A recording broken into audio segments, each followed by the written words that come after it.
ये आयोजन कहीं ना कहीं हमारे देश के विकास, हमारे समाज के विकास, या ऐसा कह सकते हैं कि हमारे व्यक्तिगत विकास के लिए भी आधार का काम करते हैं। हम जब आपस में एक दूसरे से मिलते हैं, चर्चा करते हैं, बात करते हैं, संवाद होता है, हमें पता चलता है एक दूसरे के गतिविधियों से, एक दूसरे के विचारों से, एक दूसरे की भावनाओं से हम परिचित होते हैं और कहीं ना कहीं आत्म आकलन करते हैं, अपना स्वयं का आकलन करते हैं और तय करते हैं कि हमें आगे भविष्य में क्या करना है।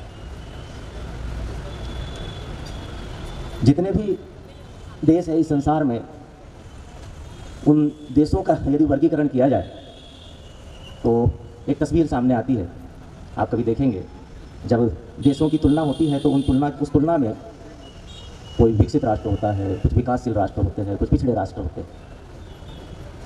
और जब इन राष्ट्रों के अगड़े पिछड़े, विकसित, विकासशील या और किसी पैमाने पर जब हम वर्गीकरण करते हैं तो कहीं ना कहीं एक जो आधार है वो आर्थिक आधार सामने आता है। यहाँ से ये बात स्पष्ट होती है कि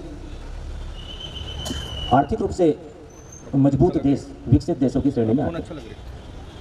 जब हम आर्थिक रूप से मजबूत देशों की कल्पना करते हैं, बात करते हैं उन पर, तो हमारा देश भी आज विश्व की तीसरे स्तर की अर्थव्यवस्था रखता है।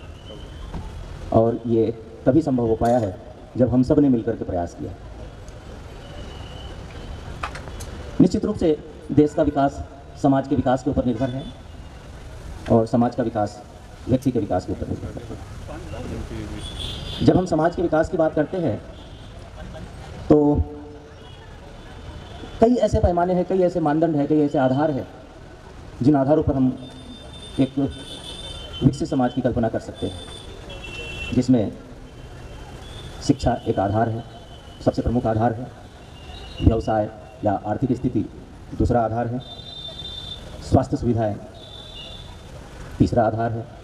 कृषि, एग्रीकल्चर, उद्योग धंधे, बैंकिंग सिस्टम, सुरक्षा, सामाजिक समरसता, समाज के संगठन की स्थिति, ये ऐसे कई आधार है जो एक समाज को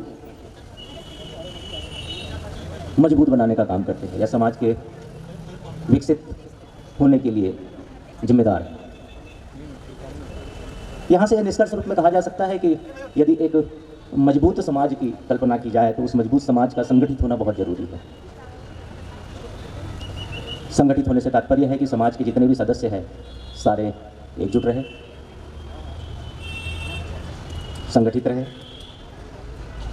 साथ ही साथ एक दूसरे का रिस्पेक्ट करें, एक दूसरे का सम्मान करें, ये बहुत ज़रूरी है।